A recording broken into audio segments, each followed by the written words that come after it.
Hey everybody out there, Chris and Mike here, and welcome back to another indie comic book review. In this review, we are actually caught up finally. Yep. We are going to be reviewing the books that came out on November 5th, 2014, the first week of November. And I'm very happy we caught up. We had a great time at the live show last night, so hopefully you guys will check it out if you weren't there with us live. If you were there with us live, thank you guys so much for being there with us. We had a great time, and we look forward to next week's first episode of Epic Rewind Live. Yep. Alright, so let's waste no more time and get into the books. Let's start with the physical, and then we go into the digital. Alright, Titan Comics, The Evil Within, issue number 2. The evilness still continues, and I found this to be really awesome. It starts off with Dana and Peter, who are still trying to find out, what's been going on and why they're there. Then they meet up with these two people, who we get a little bit of their backstory, because Dana could, for some reason, see the childhood life and everything. Forgot what her name was, but Ruth.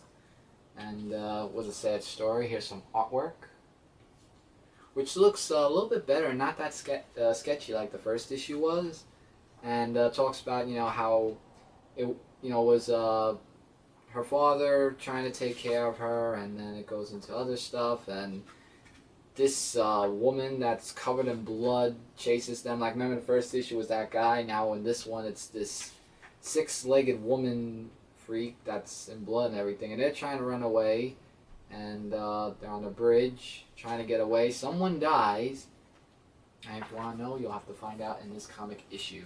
This was my best book of the week in physical copy, and I am really looking forward to reading the next issue, and it's really awesome. And some for the adults to read, because it's blood, and yeah, not for kids. Good book. Charmed, issue number 2. Patrick Chan's still giving it hard with Charmed, as always. This book has the two lower demons, as they call themselves, going after the dagger to kill the Charmed ones. And there's this guy that knows where, or demon, that knows where this dagger is, and he actually confronts the Charmed ones a bit. But before that, we have Paige dealing with another problem, and it's leprechauns. Apparently, the two lesser demons, or the two lower demons, stole one of the leprechauns' shillelaghs, which allows them to travel. The shillelaghs allow you to travel wherever you wish. It's like a teleporter. Right. And like I said, the charmed ones are get met with this guy, the demon that was telling where the other two lower demons, where their dagger was. You got a lot of fleshing out of Phoebe's character. I like that. I really like that a lot. And it turns out that Cole, who is with her, he's with her because he wants to resurrect his father. We find that out in this book. Is a spoiler for you. But he does end up going back to the manor, the Charmed One's manor, because that's where the two lesser demons are. What's her name showed up to save him. I forgot which one it was. But turns out one of the lesser demons was destroyed. The other one still has the dagger and is out there somewhere. So I like how, the threat was put out there. So now, what are the Charmed Ones going to do, knowing... and Cole noticed the dagger as well, so I guess we're going to find more out about the dagger in the next issue, and figure out what the Charmed Ones are going to do now that they know somebody, or a demon, is out there, and he's looking for blood. Their blood, specifically. I love this issue. I really liked it. I liked the leprechaun part. It was fun. The dialogue was great. The artwork was really good also. I would definitely say check it out. Really? You're giving me 2 books in a row. Okay, fine. Also written by Patrick Chan this week, Cinderella Age Darkness, Part 1 of 3. You read this too, right? Yes, I did. I love this book. She talks about how she used to be the Dark One's #1. Yeah, and I have to say, Cindy is one hell of a psychopath in an awesome way in this book. And all of a sudden, the Dark One resurrected the Dark Queen, and slowly but surely she went from being top dog to basically a nobody. Because the Dark Queen basically took over. And she even took the Dark One and kind of pushed him aside. Yeah, not only that, and Cindy has this really big grudge against the Dark Queen. Like, she doesn't respect her at all, and there's like this big feud against each other, which is, wow. The Dark Queen, basically she screwed up at the beginning of the book, and the only way to redeem herself is to kill Hades. He's the last god on Earth, next to Venus, of course. And she gives Cinderella these three, or Cindy, these three like weapons in order to fight Hades. The Dark Queen knows that this is a suicide mission, that Cindy's going to die, even trying to kill Hades. Yeah, not to mention that Hades killed Liesel Van Helsing and someone else, I forgot. Leslie Van Helsing. Yeah, Leslie Van Helsing and someone else. Yeah, I forgot the other one. There were two people. But and Zeus was dead also. Yeah. But anyway, beside that, it's a death sentence either way. Either she doesn't find Hades and kill him within the 3 days and she's sentenced to death, or she finds Hades and dies. Now, Hades is on a vendetta against the Dark Queen because she killed all the gods. Right. All of his brothers and sisters. So now Hades has an agenda against the Dark Queen. And, oh man, I love this book. I love it. I can't wait to see how this is going to end, but it's going to end with probably Cindy facing against Hades, and that's going to be very interesting. This was an excellent book. Excellent artwork, awesome writing. Love Patrick Shan's writing. 5 out of 5. Definitely something to check out. All right. A two-part miniseries. This is part 1 of Hollywood Zombie Apocalypse. I have to say there's one problem I have with this book, and it's the price tag. I understand it's only a 2-issue it's a 2-issue miniseries. Really long book. And it's a lot of pages. You get a lot of bang for your buck, but at the same time, I think $5 would have been more than enough. So we get these two guys, ironically they're all names, Mike and Chris, well they call him Mikey. Like Mikey has a call about being in a role, the League of Defenders. And his roommate, or I guess, his roommate, Chris, he's being all drunk and everything while he gets an invite to the place. And he's playing as Captain Liberty in League of Defenders. So we get this Justin Bieber who's in this comic book, which is like, no one likes him. So I'm going to skip that. Here's some artwork, which is really excellently drawn. So Mike meets up with the cast, whereas his roommate Chris just does all his drinking and stuff like that and tries to be on his good behavior. However, things get a little bit out of hand where everybody's turning into zombies. And the best part of this book, Justin Bieber gets bit. That was my favorite part of the book. I don't like Justin Bieber, to be honest. I'm sure there are some others who do or don't, but I just don't. So they're just trying to find a way how to defeat the zombies. And then there's this one guy who thinks that he's a real superhero because he's been in the movies a little bit too much. Tom, his name is. And he plays as, I think something else, but can't remember right now. But so they're just trying to find a way to get out of this place of the zombie apocalypse. And it's just an all-out war between them. And now, things are going to be... There's going to be one epic conclusion to this story. I have a high hopes. I love how they threw in a guy called Chris and a guy called Mike. That's funny. Yeah, although Chris is the drunk one, Mikey is the superstar, so go me. But anyway. Being around you, I need to be drunk. Awesome book. Definitely check this out. It is really awesome. Zenescope just provides all the excellence and everything else. Just check them out at their website, www.zenescope.com. Yeah. Now, my book of the week, however, is a digital book. It is, and it was released, ironically, this week. Mm-hmm. And we talked about it on the live show, and we reviewed it on the live show, but I'm going to do it again because this is the indie review, damn it. Argo 5, issue number 14. Sorry about that. I'm going to edit out the ending where the camera decided to itself. Apparently, I thought I hit the charge button on the camera last night right after the haul video, but I was wrong. So, I'm keeping the intro to the book, and we're going to continue forward with Argo 5. Okay, so this book, in the last issue, this is going to be a fun issue. In the last issue, Gladiatra broke in on Shazrath and Law and Order doing it. Because hypnotic control and whatnot. Right. You guys remember the last issue. So, no parental advisory this time. At least not to my knowledge. I'm going to double check the entire cover. Yes, there's no parental advisory this time. So, it opens up with the best splash page in the world. And I love how Shazrath is trying to explain, he, she, it, mind control.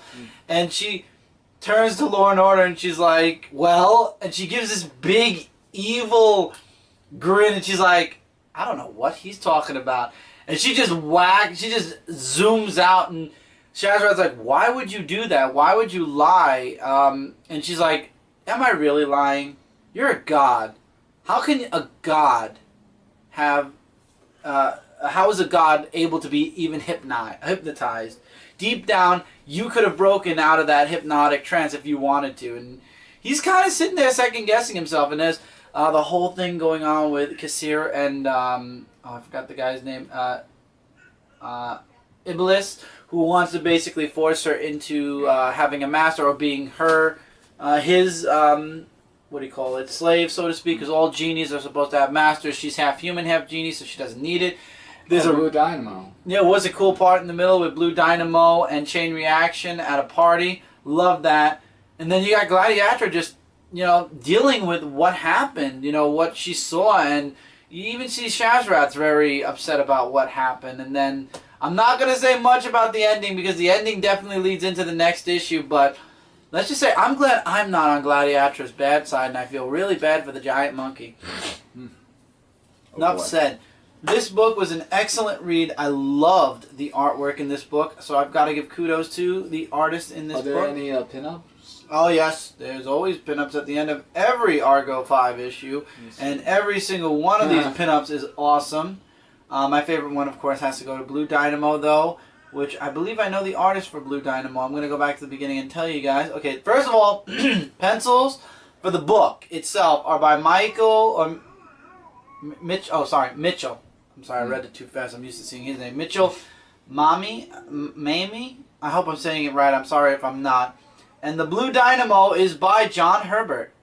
Wow. I thought I noticed that before. And there's also a Chain Reaction by John Herbert. Really big names in here. Bill Mouse actually did Gladiatra. We met Bill at New York Comic Con. So he did the Gladiatra one, which is this one right here. He did a really excellent job with Gladiatra, actually.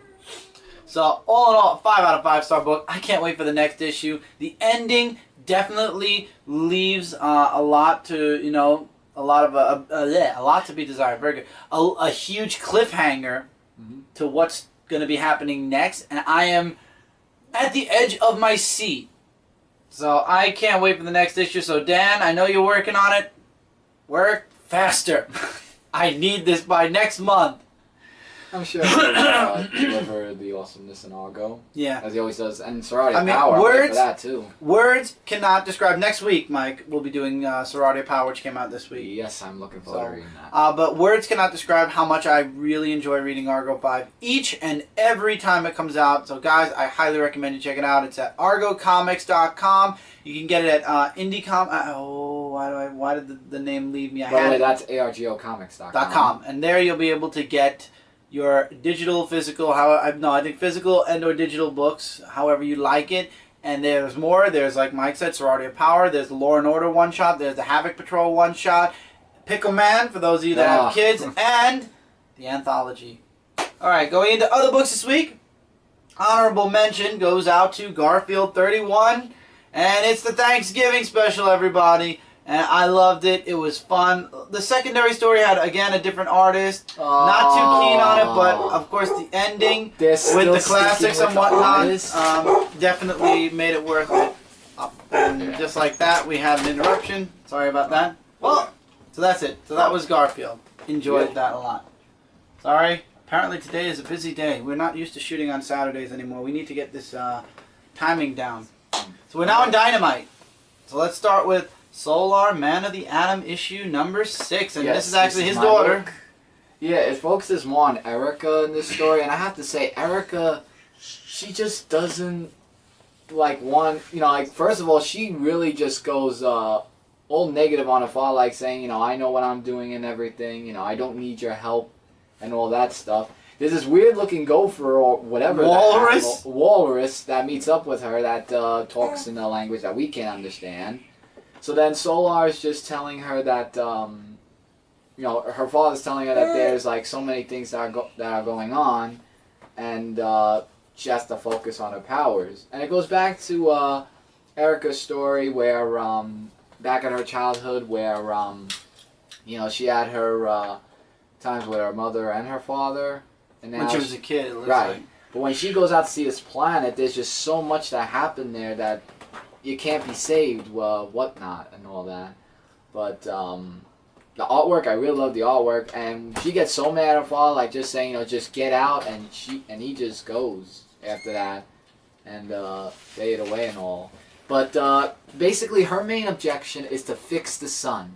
And if you want to know why she has to fix the sun, read the book, because her explanation of how she's trying to do it, and at the ending, what came out of it, is the big one.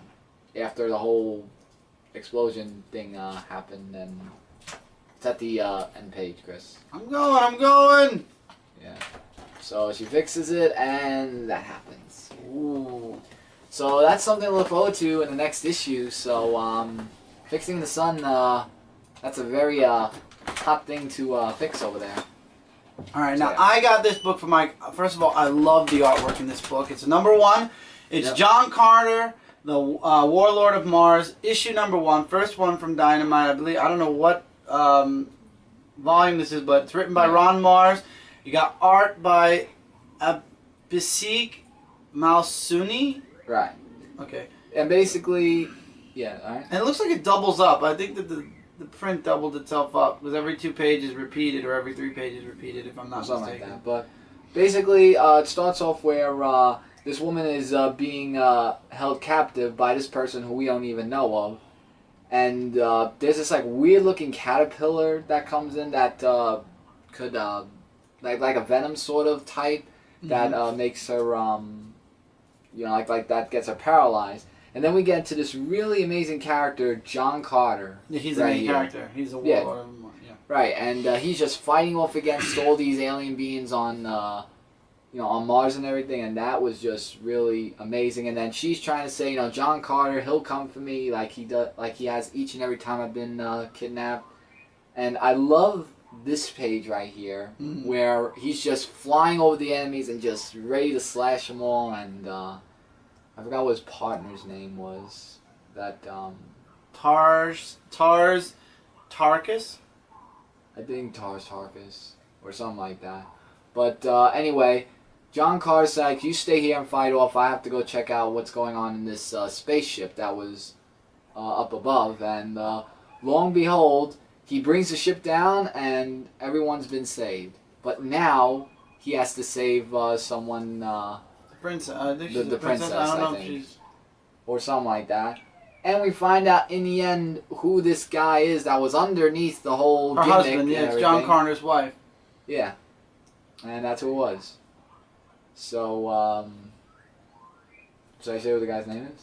No, leave it for next time. Yeah.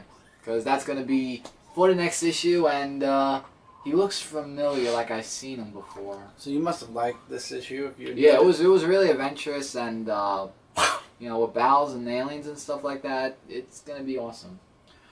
Alright, last book from Dynamite, The Blood Queen, issue #6. So, in the last issue we saw, oh god, Elizabeth and the elder woman, I forget her name all the time, whatever, they were hugging, and you know, you would think that the elder, or she, Leona. Oh, okay. You'd think that, you know, she was going to be the one that turned on Elizabeth. It turned out Elizabeth ended up, spoiler alert, this is the beginning of the book, but I gotta say it, she ended up stabbing Leona. Wow. And with her last dying breaths, basically, Elizabeth took all of her blood, and now is like, she took all of her talents, everything that, you know, the Highlander when he killed somebody, and then the spirit calls in, and he had all the knowledge. Yeah. Now she has all of Leona's knowledge, and she becomes the Blood Queen, and that's where we get the outfit that we saw from the other covers. And now she's basically, in my opinion, I would think she's corrupted, and she goes after the wizard of the castle and tries to take him out. She ends up doing that, spoiler alert, she ends up trapping his soul in a mirror because she's going to be using him for guidance. Like, he's going to be her consultant, so to speak. Is that Zeus? No, he's the wizard of the castle. I forgot his first name. It looked like him with the beard and but anyway, the whole thing. She tricked everyone in the castle. She tricked Fernick, she tricked the king, the queen, everybody into believing that Leona was actually killed by the wizard of the castle, and she went to try to stop the wizard and in self-defense killed the wizard. So she basically is now deceiving everybody, and she's looking to become queen, obviously, of everything. And then she says, why stop here when I could have everything? So, and then it says the end. So I'm hoping there's another that's issue. the end of the... I don't know if it's the end of the series or if it's just the end of the first story arc. I think it's the end of the first story arc. I hope it's the end of the first story arc because I'm really loving it. This story has been amazing since issue 1, including the annual. I want to make sure, I want to mention, yeah, it is. Troy Brownfield has definitely made me interested in a series that I really wasn't, I didn't know it was going to catch me as well as it did, and it was a really good read. Alright, the Death-Defying Dr Mirage, issue number 3. Interesting. Very interesting. I just don't know what to say about this book. Oh, like, I read this book. First of all, the dialogue is way too strong. And the artwork is very sketchy. Like, I don't know if they're doing that, like, changing artwork and stuff like that. Like, basically, she's trying to look for her dead husband's spirit. Looks very dark, very sketchy. It is dark and sketchy. And it's just her going all around places, going to this person and going somewhere else, and then she thought that she found her husband and everything. She goes back and then like right there, and then after that she went saying, "I gotta look again." Are you coming back for the next issue? That's the important thing. No, I don't think I can. So just... Alright, well, good news is you have a number 1. Eternal Warrior, Days of Steel, issue number 1. This book was good. Eternal Warrior. This book was good, okay. Yeah, it talks about the character of the book, Malin, or Gallon? Or Madden? Like it's Gillid. Oh, Gillid. So, yeah. I've read Eternal Warrior, that's why I know. So, Gillid's like this knight that fights off against, like there's like this war that's happening. The artwork's really good for this book. I like it already. Yeah, the artwork's amazing.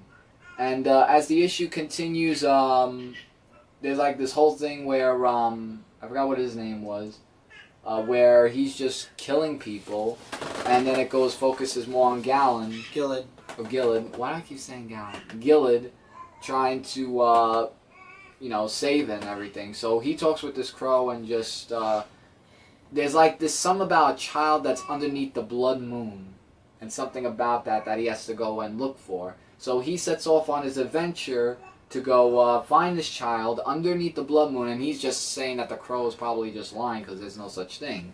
So as he goes on the adventure, lo and behold, is the blood moon, and underneath that is a child where the two characters from the beginning of the book who have this child, and the reason why he knows that is because there's a little red mark on the child, knowing that it was there. And the soldiers come in, wanting to kill the both of them. And first of all, Gallid just does amazing fight. Gillid? Oh, he does like this awesome fight scene with this blade that he has, and that's amazing artwork. So it's either put down his weapon or they kill the woman and the child. So I did leave out a lot of other stuff because I want you guys to read this book, because I feel it's really interesting, and it's turning out really good, so check it out. Alright, we're in Image. Chew issue number 44. Just like in the ending of the last book, the Bureau goes up against the Collector, and the Collector basically beats the crap out of each and every one of them, including Tony's daughter. Basically makes easy work of all of them, and by the middle of the issue, basically, they're screwed. All of them are screwed. And what's her name is what's it? His daughter basically is and I forgot this. Oh, I had his name. Mason. His daughter and Mason are about to be attacked by the Collector, and then it goes back in time where Tony's actually warning them not to go after the Collector, that he's too strong and too powerful, and they do it anyway, and they're like, what's the worst that could happen? I really so don't basically, like the artwork. It's a little... I like the artwork in this book, I do, and it's like, you see the worst that could happen, and then they go back and you see the agent smugly walking in saying, we'll have this, we can handle this, we have, oh god, what's Tony's daughter's name? We have the technology. And Pollo is nowhere to be found, by the way, FYI, but the next issue has him on the cover. I can't remember. Why am I lying? Why are names escaping you? Why is this name escaping me? That's the thing about comics. You have to look for names. Yeah, we do. We But got basically, everything goes wrong in this book. Everything, and the Collector is definitely, he's very strong. He's a lot stronger than they anticipated, and Tony was right. They should have waited for him. Agent Cho, by the way, is Tony. Yeah. The daughter, I'm trying to remember. Well, anyway, she was. Yeah. Part of the But she failed. They thought that with her that they would be able to take out the Collector, and they didn't. Mm-hmm. So, it's an excellent series. I'm enjoying it a lot.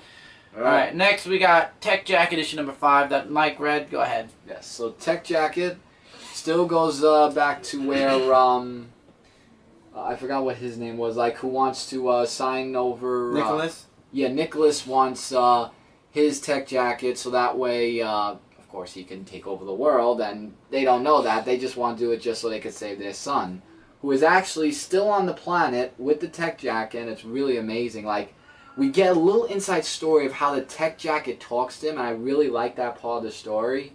And, well, let's just say you don't want to push the Tech Jacket machine a little bit too far, because then he does evil things, or not so good things. So, we find out more about that, as well as him fighting off against these robots, and it just keeps going back and forth to where Nicholas just wants to sign it, and then the parents are saying that's our son's decision. We're gonna wait till he comes home, because in the last issue, that girl who went to the house is hospitalized because of all that.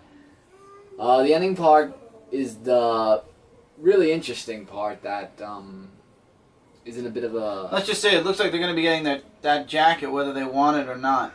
Yeah, and that's not going to be good. So he just better get back on Earth, and he better get that away from that guy, because if he takes it over, oh boy, I won't want to see that happen. And then He's probably not gonna, but you know. And then the really cool thing is there's an advertisement for Birthright, and now we're going into, ironically, Birthright number 2.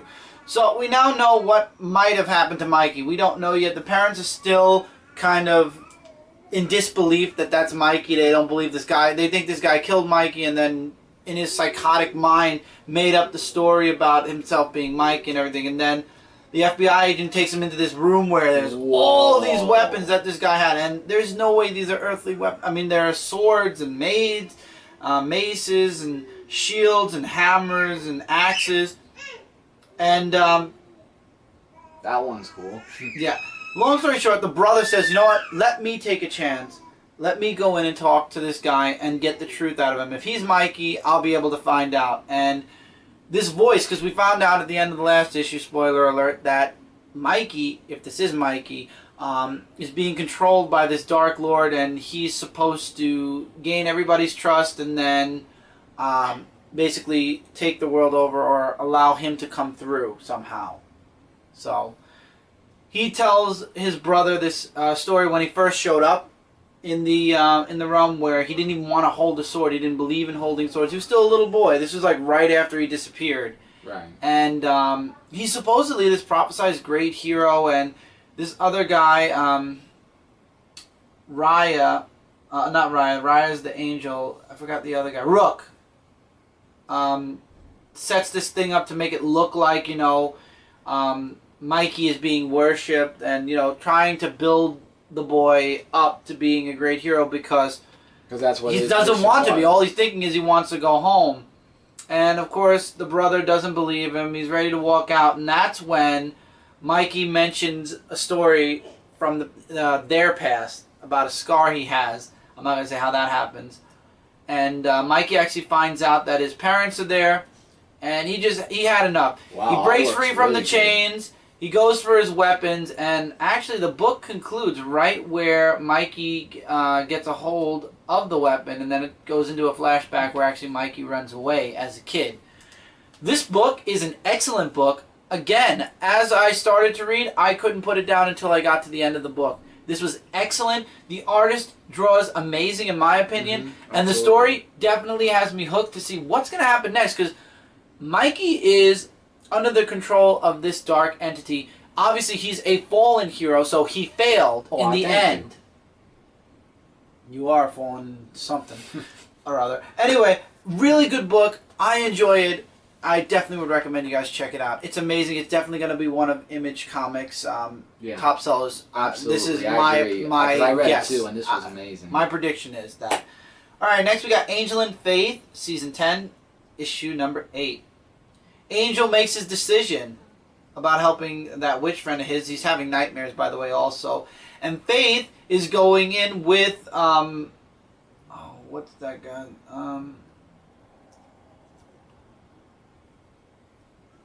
Shoot, why did I forget this? Why did I forget his name?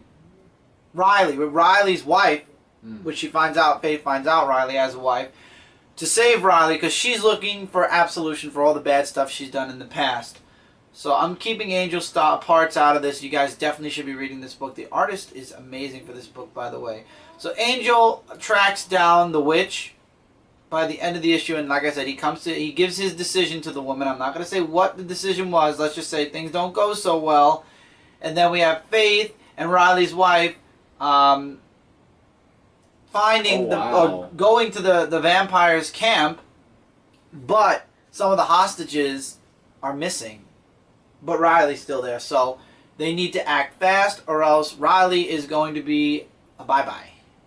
And that's bye-bye indeed, from what I see. That's a hugely abbreviated version of this story, but it's a really good book. I'm enjoying Angel and Faith more than Buffy right now because I love Angel. I've loved this character for so long, but at the same time, Buffy is a really good read as well. But I'm looking forward to when Angel and Faith actually do get back, because at some point they're going to Faith is going to leave the organization and go back with Angel at some point, I would think.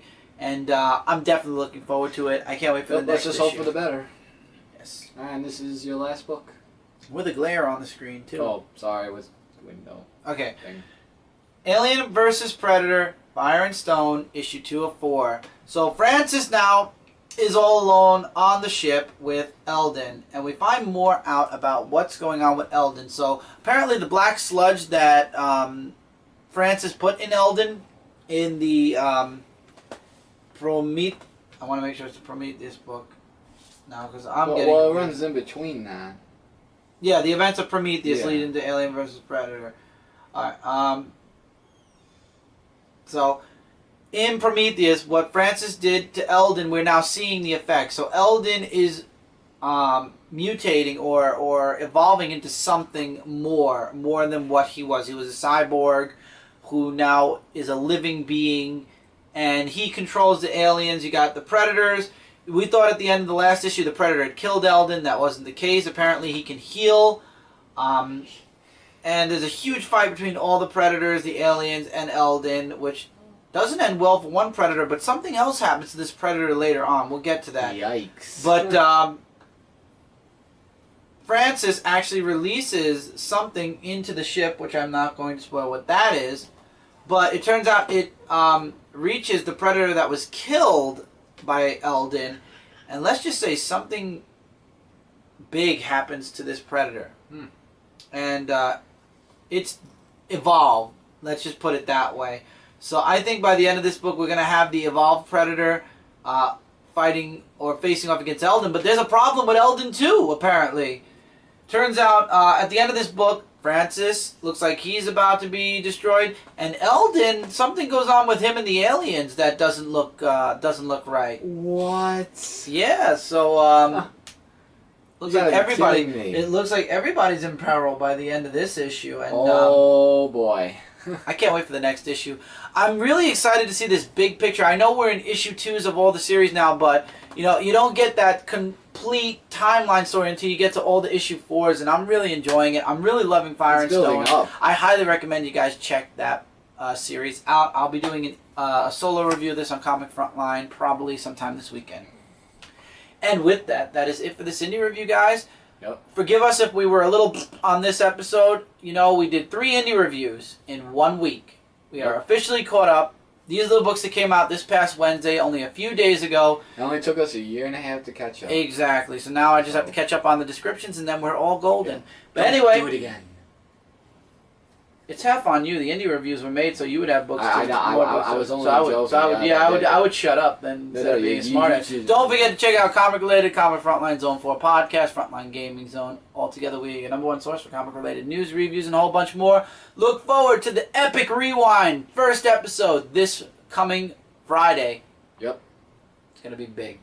Really and as always, feel free to leave your comments below. Agree, disagree, likes, dislikes, any of the books we talked about here. And until next time, everybody, take care, keep reading, keep collecting, and we'll see you guys really soon, tomorrow, in the Big 2 Comic Review. Yep. Later, guys.